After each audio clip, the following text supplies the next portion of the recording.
Good evening, it's someone, and I'm somewhere. Let's get started. Tonight on our show, grounded roller coaster fan, rejected over 1,500 times in writing, Bonnie Jo Stufflebeam, moderate Beatles enthusiast, and regular columnist at Forces of Geek, James Ryan. And, as usual, our hosts, two guys who wandered in looking for directions to StokerCon, Charles Baruch and John Frieder. We do. So, John, I'm going to give you two numbers. You pick which one we're going to do. Either 255 or 1,500. I'm going to go with 255. It's the number nerd inside me. I like that number. It speaks to me. James, tell us about 255. Oh, yes. All right. That's the number of films I have done for Fantasia Obscura over the course of since 2016, and two publications, quite a few of which are horror as well as science fiction and fantasy. So talk a little bit about the kind of reviews you've done. Tell us about your films, Jim. You'll forgive me. It's been a day. And it's about 4 million degrees, yes. Well, yeah, that helps too. Well, the movies I do are all fit within the category of being fantastic films, fantasy, science fiction, or horror. They all have a certain rule in that they had to have been theatrically released and in 1980 or earlier. That was a rule that was set up by the first magazine. This was on Rebeat. It helps if they have a musical context as well, since Rebeat was also primarily a music magazine, and I was there to introduce horror to what normally would have been a magazine that looked at record reviews from the 1960s. It's evolved since then to discuss movies, not just discussing how they were made, but the stories behind them and their context in terms of what they still have to tell us for today. Some of which do a much better job of it than you would imagine. Case in point, Zardoz, which could be considered a horror depending upon your criteria. Where the main element of that was the fact that inequitable distribution of wealth was one of the main drivers for the film. And now that we're in a time when we've seen late-stage capitalism coming about, it speaks to us a lot better than it did when the film was first released. So you review these and then talk about the history and stuff? Yes, it involves part review, part history of the film, and sometimes you get some interesting backstories that are better than the films themselves, and why this film is worth remembering today, and does it tell us anything about our current time that we need to figure out? I guess that kind of explains why Zardoz occasionally comes up in my recommendations for Tubi TV. I watched that film years ago, and I have regretted the loss of 2 hours and 15 minutes ever since. Okay, admittedly, some things the film doesn't do as well as it might. I mean, like the costuming. Yes. I have some nightmares about the Sean Connery costuming in that movie. Yes, one should. On the other hand, they're the first film to use the second movement of Beethoven's Seventh effectively in film. The next time you'd have that would be in the King's Speech, during the speech part itself. Same piece of music between the two of them. Although I have to say, it's one of the most impressive film openings I've ever seen, because in the first scene, you've got this giant head floating over the beach and belching guns and bullets out onto the people below. You will never ever see anything like that anywhere else ever. I haven't seen it, but y'all are convincing me and then unconvincing me and then convincing me again. There's a few out there that'll give Zardoz a run for the money in terms of you sit there and going. So if it does actually strike your fancy, Bonnie, then you have to watch a really terrible TV show called Cleopatra 2525 that in later seasons ripped off some of Zardoz and threw it in there because they didn't know what else to do anymore. Is it actually a Cleopatra story? No. But it does have Gina Torres pre Firefly, and that's actually pretty cool. Yes, Mm. it has a number of good actors who should have known better in it. Yeah. It really does. The cast is actually pretty good. The show, no, well, no. Considering it premiered alongside Jack of All Trades and was actually better than the other program it was tied with, that's kind of saying something about the other. Jack It of was All the Trades. early to mid '90s when all kinds of TV was coming out that just didn't make a lot of sense, but was really, really fun. Yeah. I mean, there was a big market for it. Cable was starting to look for original programming. The syndication market was always desperate for stuff. There was a great market. I mean, all the stuff that normally would have been picked up second tier on Netflix all ended up coming out in this period through those channels. It was a beautiful kind of chaos. Yes. Yes, because you kept watching stuff and it was like it wasn't good, but it was different, so you'd watch a little more. It was different, so you'd watch a little more. And there was a lot of it. So if you got bored with one thing, you can move on to something else. And some of it was actually quite good. Forever Night, for example. I rather liked yeah. Forever Night actually kind of grew on me because I was routinely up at like 1 a.m. and that's when this show was on.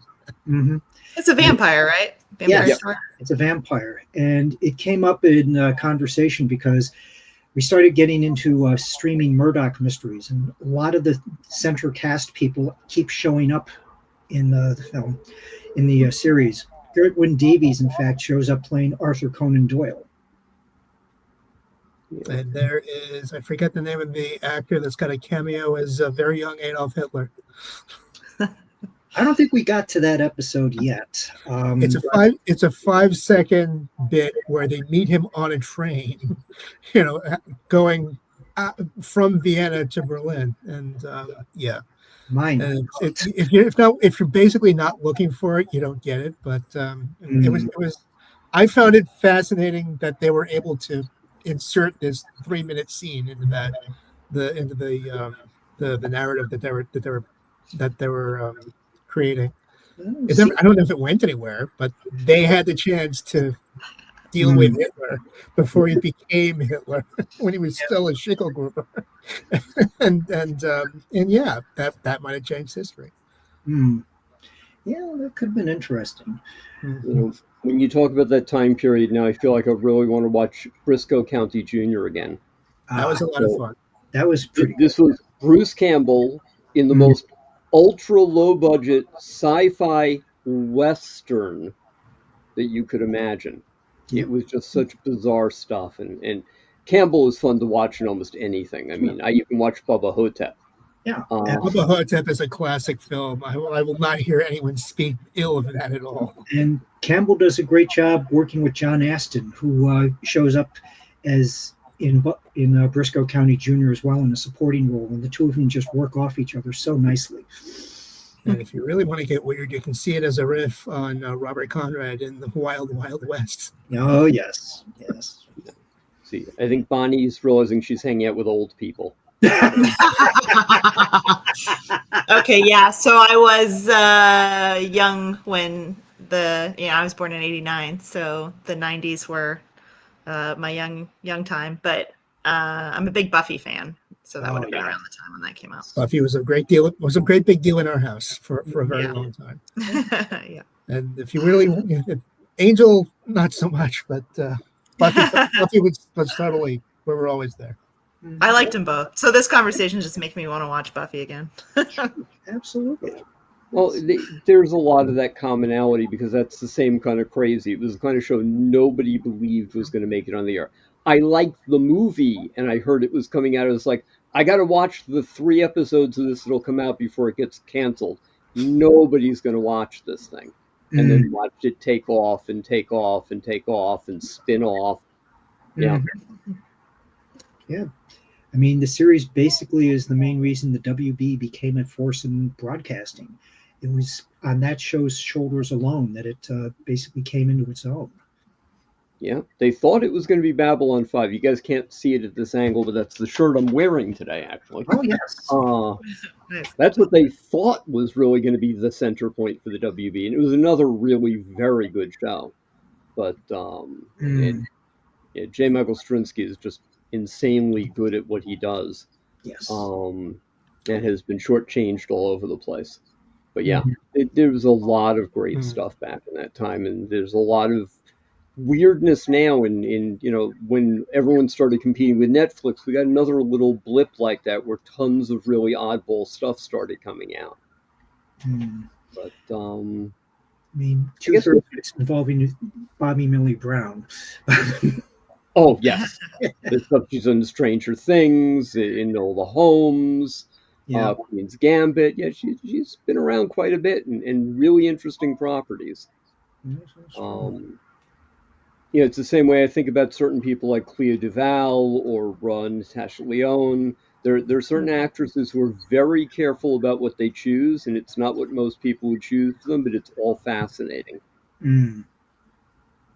And those kind of things get to be neat. We've kind of been leaving Bonnie out of the conversation by talking all this old stuff. So you know what? Why don't we let her read, and then we'll come back and we'll talk to her more and get her more involved. So let's hear from Bonnie. Sweet. All right, cool. Yeah, so I'm going to read from my debut novel, which is called Grim Root. And it is about a bachelor style reality TV show where a bunch of women compete for the heart of an eligible bachelor. He's called the groom. His name is Tristan. And they have to spend a week in a haunted house as one of the dates. If you watch any reality TV, the dates are typically like skydiving or trying on wedding dresses and pretending like you're getting married. So, not usually a haunted house. So, this is a scene where all the contestants are hanging out in the haunted house. In the parlor, the couch's flowers stacked in frenzied layers of white and yellow and pink. Linda felt dizzy when she looked at them, so she kept her gaze trained on Charity instead. The women were fighting again. Charity's one of the contestants. Whoa. As Charity lunged toward Marion, Tristan rose. Ladies, you're both here because I care about you. There's no need to fight over me. Charity displayed her palms. Fine, she said, falling back into the couch in a huff. She started it. Oh, that's mature, Marion said, then seemed to catch herself. She grabbed Tristan's hand. I want you to be happy. I worry about women who might be here, for the wrong reasons, Tristan said. I get it. You don't have to protect me. Linda kept her expression nonplussed, like she'd practiced in the mirror again and again in preparation for the show. She pursed her lips tight. Unlike the other women, she didn't want to fight over him. Tristan was a decent man, but Linda watched the other women fawning over him and scoffed. All in all, he was average, below average when it came to smarts, even if he did know the ins and outs of running a farm, which was something. Maybe his appeal was that. He delivered what he promised. Even though her reason for being here wasn't him, she might have been given a worse fate. Linda glanced again at Charity. Linda didn't want to leave the show yet. Hey, let's have a friendly competition. Tristan gestured at a dartboard on the other side of the room. Yes, please, Sabrina said, not bothering to hide the exasperation in her voice. She rushed to Tristan's side, seizing another opportunity to stand close to him. The camera crew readjusted their shot and checked the cast's personal microphones. Linda stood still as Leo replaced hers with a fresh one. Less static, he explained. Maybe that's the ghosts, Linda said, smiling. He winked. Probably so. The crew finished. Play away, Becca said as she peered into her eyepiece. I'm going to sort y'all into 2 teams, Tristan said. Charity and Marion, you're together. Marion groaned, then turned it into an unconvincing cough. Sabrina and Linda, you're the dream team. He beamed. I know better than to break up 2 besties. I've got sisters. Tristan winked at Charity and Marion. Let's let the grumpy ladies go first. As Tristan moved beside the other women, Sabrina stewed beside Linda, who ignored her friend's rotting mood. Tristan explained the game. Each team gets 3 shots per turn. The goal is to hit all the numbers in reverse sequential order, from 20 to 1. Then you have to hit the bullseye. First team to get every number plus that bullseye wins. Marion stepped to the piece of tape placed on the wooden floor. The producers must have examined the house for potential activities beforehand and put it there. The work of making pre-planned events looked spur of the moment. Marion glanced at Tristan. Go ahead now, he said. When she threw the dart, it landed in the inner area of the 20. She jumped and yelped. Good job, cowgirl. Tristan slipped an arm around her waist. Charity and Marion both landed their next shots. Damn, Linda said, we're fucked. Speak for yourself, Sabrina stepped to the line. Sabrina landed a 19 and cursed. Here, have the next couple turns too, Linda said. On the second try, Sabrina sunk a 20. Linda cheered. Tristan laughed and sipped his wine, observing the members of his harem. The women played for 20 minutes before Tristan forced Linda to take her turn. We want to see what you're made of, he said. Linda chewed her lips. She stepped up to the tape. She'd played darts once or twice with her father in some bar with lax rules. He took her there without her mother knowing, and his friends cooed over the child in her big girl breeches, drinking a Shirley Temple while her dad downed bottles of Shiner Bock. When her father drove her home, he swerved all over the road. The thing was, she hadn't known better then. For the longest time, that night playing darts at the bar was one of her favorite memories. She had loved the feel of the car jerking over the pavement, like the kiddie coasters at Six Flags. It was later, once she learned about the world and its dangers, that she realized her father had endangered her life. She felt like a fool, and as though she could never trust that feeling of joy again. Linda focused on the bullseye. She tossed the dart. It lodged in the wood paneling of the wall behind the dartboard. Better luck next time, he said. But you can't get better if you don't practice. Linda stepped forward to retrieve the dart. She yanked it from the wall. She started to turn, but Sabrina gasped behind her. What's that? Sabrina said. Linda turned back. The hole the dart had pierced oozed, a pink line of goo trailing down the wall in a single stream. Ew. Linda leaned closer. The slime smelled like rotten meat, some old takeout left in the fridge too long, but also sweet. The pink liquid frothed, the bubbles hissing as they popped. Linda started to touch it, but Sabrina grabbed her hand as it neared the substance. You touch every weird thing you see, Sabrina said. Linda lowered her hand. What the hell is this? The others gathered around, studying the goo with wordless interest. It smells like pus, Sabrina said. It might be a fungus? Something that rotted in the walls? The others made noises of disgust. Linda felt like she might barf. She stepped back and tried to take in a fresh breath, but all she could smell was rot. Suddenly, the whole room was filled with it. I'll stop there. Very nice. Some It's a fair amount of goo in that.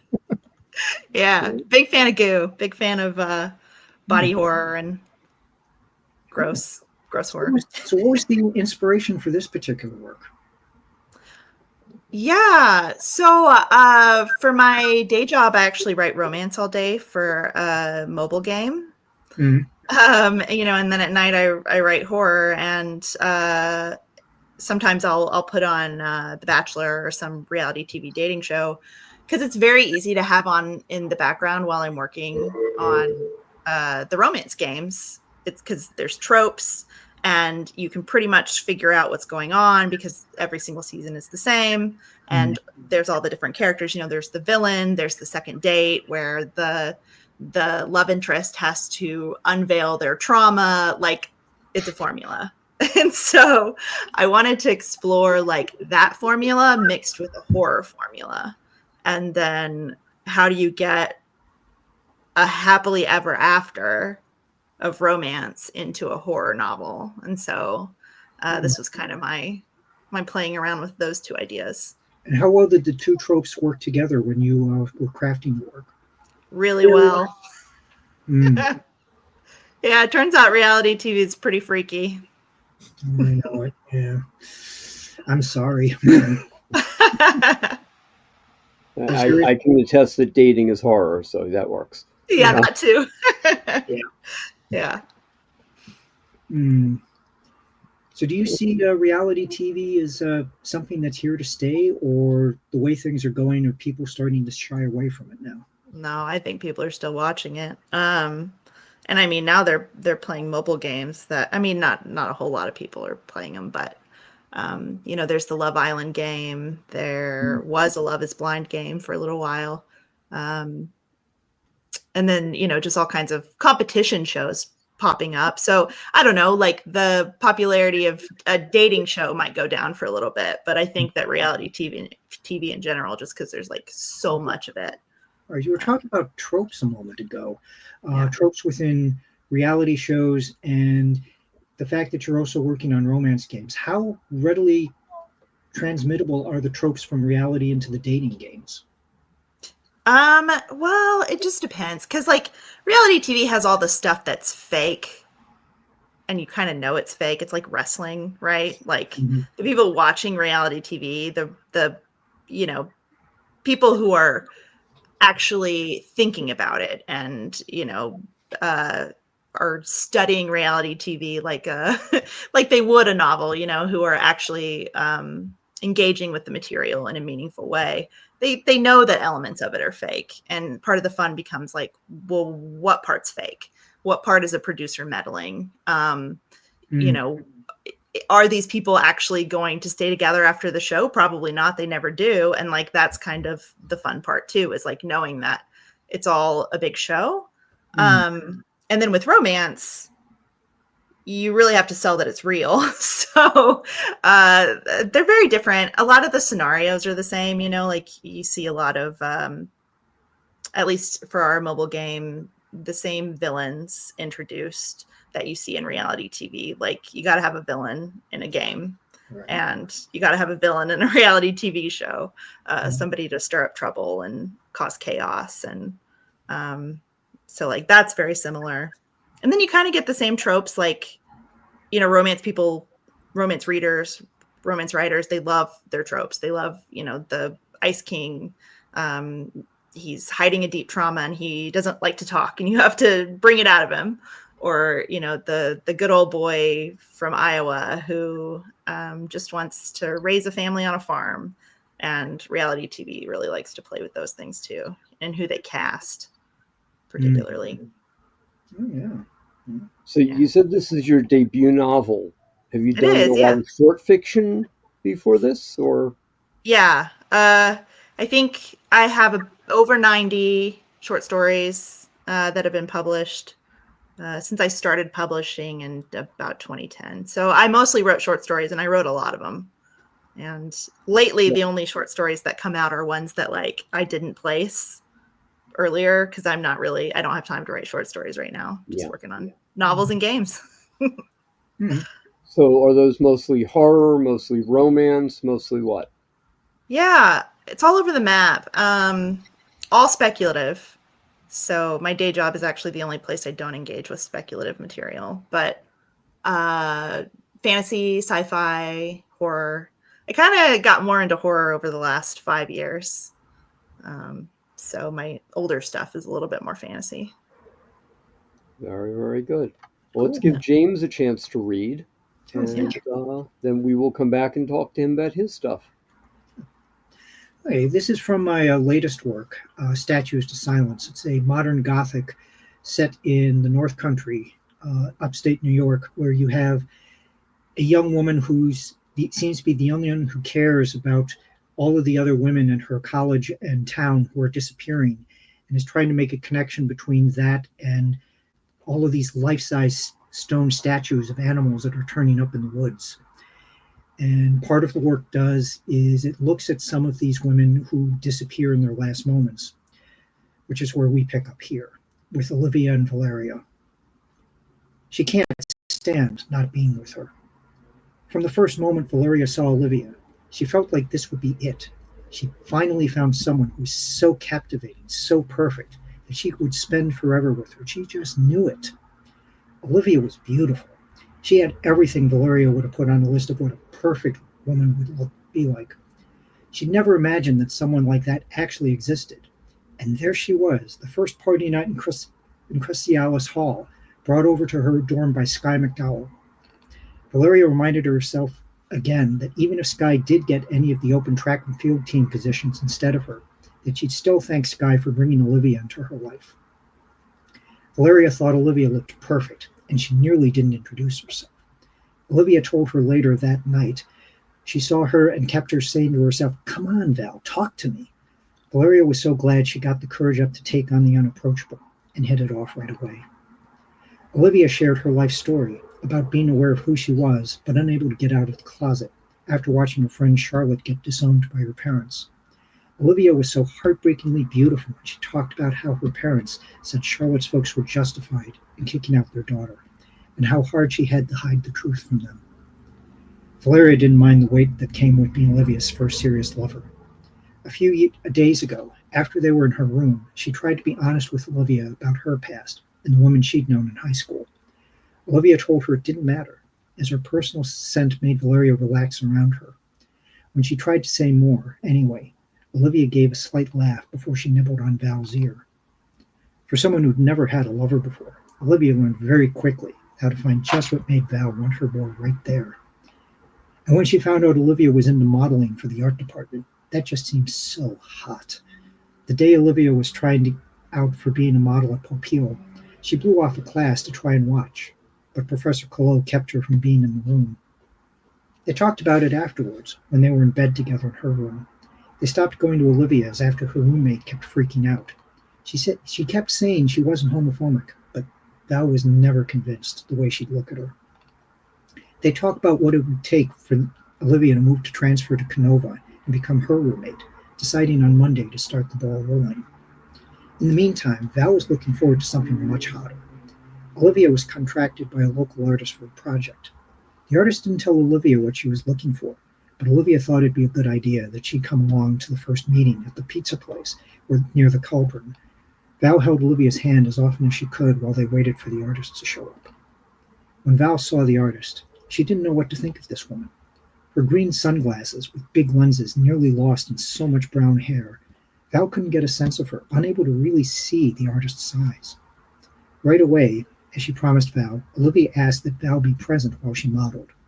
Olivia told the artist that she hoped she didn't mind having someone there who'd make her feel safe if she was watching. But the way Olivia's thumb traced over her hand, Val knew that when they talked about watching her model, that Olivia was getting into it too. The artist nodded in agreement, then leaned in closer to share her ideas with them. The next thing Val knew, she was very relaxed as she held Olivia, her scent putting her at ease. She wasn't just watching her pose, she was modeling with her. She didn't remember the artist saying anything about being part of the work, but getting to be close to Olivia like this was nothing to complain about. She didn't remember discussing any of the poses or agreeing to be nude, but the way she was holding Olivia, her back up against her as she cupped her hands over Olivia's breasts, was too good to object to. The artist was posing them both, reminding them to relax, moving a hand here and making sure they were touching each other in the right way. She positioned their heads together side by side with a smile, which Val had no problem doing. She wondered how long she'd have to hold this pose, holding Olivia so close, unable to do anything with her until the artist could tell them that they could move. Val felt Olivia get a little colder on all the spots where they were in touch, from her cheeks to her thigh. Val's thumb pressed against Olivia's nipples, which were so stiff they didn't move the way they usually did when she touched them. Instinct made Val cup Olivia to hold on to her as she lost all sense of touch. Her last thought was that she was actually going to spend forever with Olivia after all. Thank you.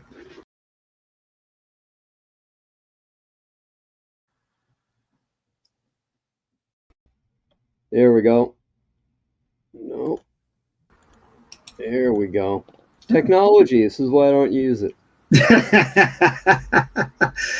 Sucks to be us. It does. Thank you very much for that, James. No, you're welcome. Jim's fine, by the way. Don't worry about that. So, let me ask you. You've been writing for a fairly long time. I know you did your Alt Together Now Beatles story. In fact, the very first time I met you, that was part of the conversation. Oh, yes. Because I was there for Across the Universe Tales the Alternate Beatles, and Jim Freund, who was hosting the event, was talking about your book in context to that. Yeah. What's your favorite stuff you've gotten out there?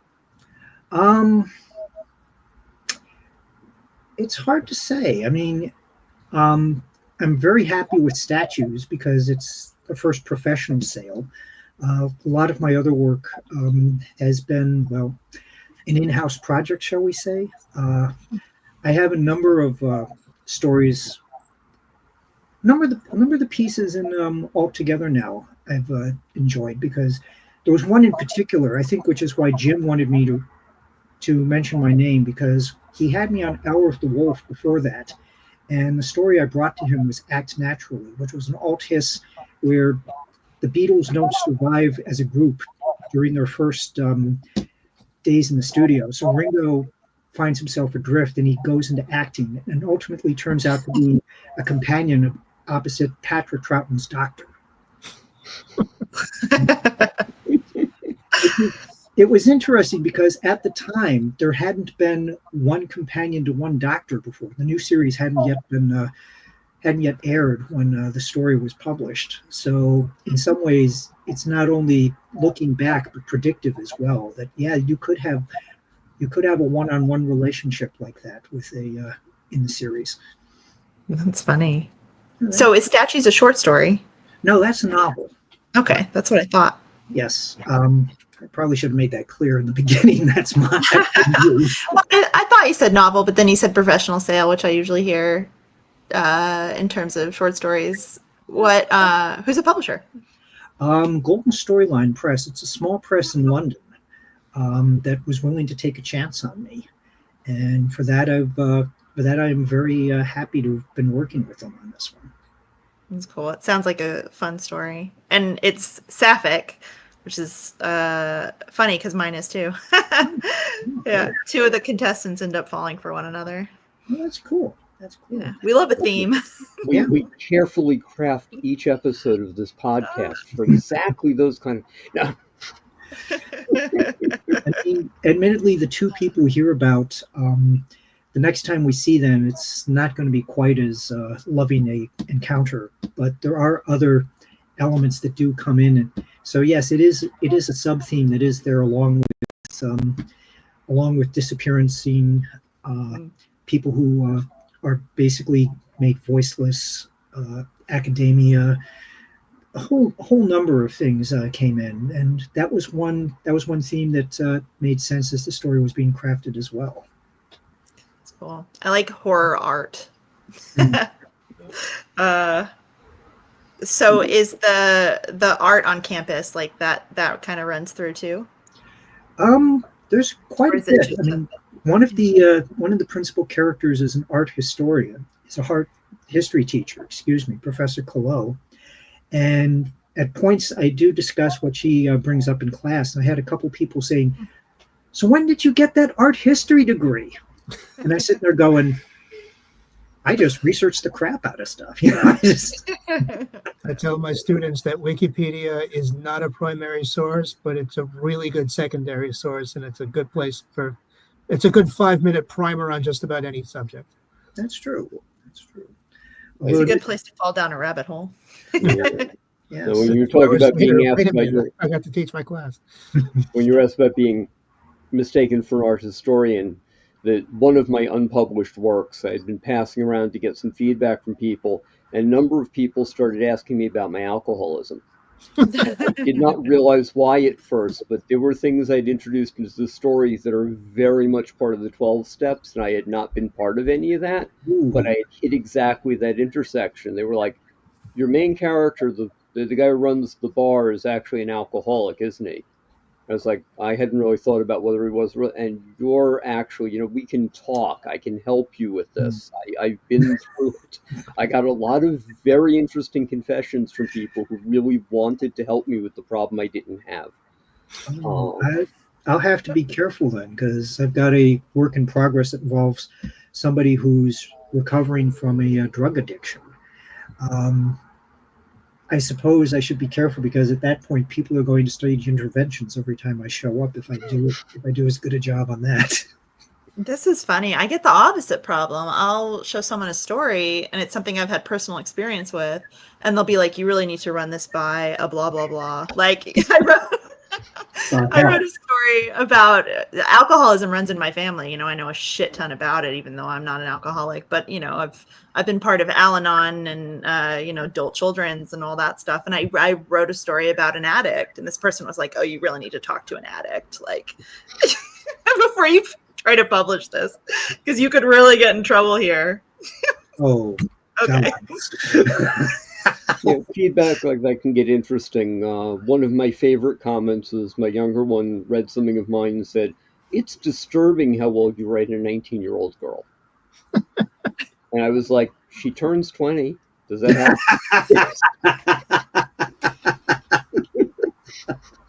Well, that's a spoiler, isn't it? She doesn't die. Okay, so let's talk about what you guys have coming up next. Bonnie, the novel is out there, right? Yeah, What you it gonna came do out next? about a year ago. Yeah, so yeah, my first novel came out a year ago. I am working on another novel, but it's very slow going because my husband and I are building our own video game. So I'm learning programming for that and doing all the programming, and then actually someone else is doing the writing. So that's been fun to learn another Change skill. seats. Yeah, and it's a dating sim and beat 'em up about a group of superheroes who work at like a Heroes for Hire organization, and you're the new person, the new office manager, and your superpower is super organization, and you can date all the different superheroes. Oh. So that's been really fun. But yeah, just those two projects are taking up a lot of my time, so that's pretty much it. That What sounds about cool. you, James? What you got? Well, writing wise, I'm slated to do a different portion of the novel for cosmic cosmic horrors in September. I've got a few other writing projects that I'm trying to put together. Non-writing, we're bringing up my Beatles work. I'm going to be at the Fest for Beatles fans in the second weekend of August, moderating panels and being on a couple. And I've also got a panel for a symposia about Rubber Soul that'll be held in Asbury Park in November.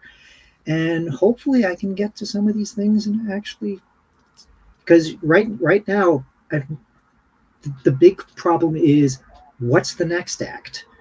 And that's scarier than anything I could ever write. Oh, it always is. Yeah. So what about you, John? I never get around to asking you what you got coming up. I literally just handed back the third manuscript for a 3-part series I'm working on with A.K. DeBoff, who is a space opera writer. So this stuff takes place in her universe, not very horror related. I need to get back to figuring out the arcs for the Sea Beast story I told you about, or Yeah. you told me about, and then having put the existing WIP to bed, all the new ideas for the next one started coming up. So I'm outlining 2 more, 3-book series for those. So lots of stuff going on. And my day job is kind of insane. And then I got to close this down, wander home, and then wake up at 6 o'clock to come back here in the morning. So my John is life currently is ducking nothing if not security. exciting. Yes. Technically, his building is closed. He's ducking security to be here. Wow. I'm on good basis with the security guys who's on Wednesdays, so it's okay. So But it is on, late, and I do need to get going. yes, we'll finish up real quick. So second week of August, I will be at Otakon, which is an anime convention. I do the only writing track there. This is the 11th time I've gotten to do it in a room full of people in cosplay. This is a good room to do a writing workshop. It's a great room to do that. Yeah. So I'm going to have a lot of fun with that. I just handed in the manuscript for the last book in a trilogy, which is also kind of the last book in a 6-part series. So the Sunken War will be coming out soon, which is the follow-on to the Sunken Ones and the Sunken Betrayal. And it's cultish, sea beast horror, rich history type stuff and all that kind of thing. And that's been my big fun. I'm also writing westerns, and I just handed one of those in, and I'm about to hand another one in, and I'm about to finish a third one. So I'm having a lot of fun with the Theo Star books that I'm writing. So that's our fun and frolic, guys. And we're going to holler for Danny, and I will put links to all the stuff that Bonnie and Jim are doing in the end, and we'll get this out to everybody. So, Danny, oh, Danny. Oh, Danny boy, the podcast calling. And that's our show. There are links below for James Ryan, Bonnie Jo Stufflebeam, as well as for our hosts, Charles Baruch and John Frieder.